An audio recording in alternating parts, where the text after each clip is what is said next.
निवडणुकीच्या निकालानंतर जर काही परिस्थिती निर्माण झाली आणि काँग्रेसची मदत लागली तर ती घेतली जाईल. मग काँग्रेस का भाजपला मदत करणार का? साधा प्रश्न आहे ना. काँग्रेसची लढाईसुद्धा राष्ट्रद्रोही, जातंध आणि धर्मांध आणि महाराष्ट्र लुटणाऱ्या प्रवृत्तीविरुद्ध आहे. काँग्रेसला नगरपालिका निवडणुकीत चांगलं यश मिळालं, आम्ही त्यांचं अभिनंदन केलं.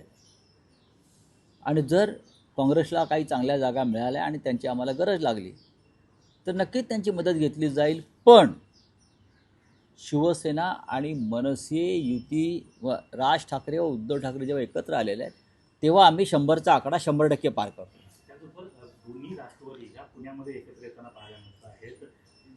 पिंपरी चिंचवडमध्ये आणि घड्याळ या चिन्ह एका चिन्हावर लागण्यासाठी आता बघा, हा त्यांचा प्रश्न आहे. जर उद्धव आणि राज ठाकरे साहेब एकत्र येत आहेत तर काका पुतणे एकत्र आले तर आम्ही का टीका करावी? जर आम्ही एकत्र येतोय घरामध्ये, कुटुंबामध्ये, भले राजकीयदृष्ट्या असेल, आम्ही राजकीयदृष्ट्या नाही, आम्ही भावनिकदृष्ट्या, तर ते एकत्र आले म्हणून त्यांच्यावर टीका करणं मला योग्य वाटत नाही. पण परवाच्या दिवशी राऊत साहेब तुम्ही एक असं मत व्यक्त केलं की अजित पवारांची हात मिळवली भाजपशी म्हणजे भाजपला 100%. आणि मदत असं याबाबत माझं शरद पवार साहेबांशी बोलणं झालं, पण त्यांनी अशा प्रकारे काही घडेल म्हणजे भाजपशी हात मिळवणी केली जाईल याबाबत त्यांनी शंका व्यक्त केली.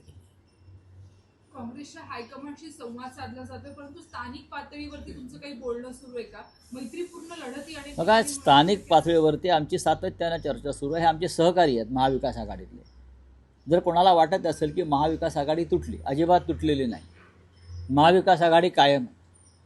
काँग्रेस, राष्ट्रवादी काँग्रेस, शिवसेना, डावे पक्ष हे सगळे आम्ही अजून एकत्र आहोत.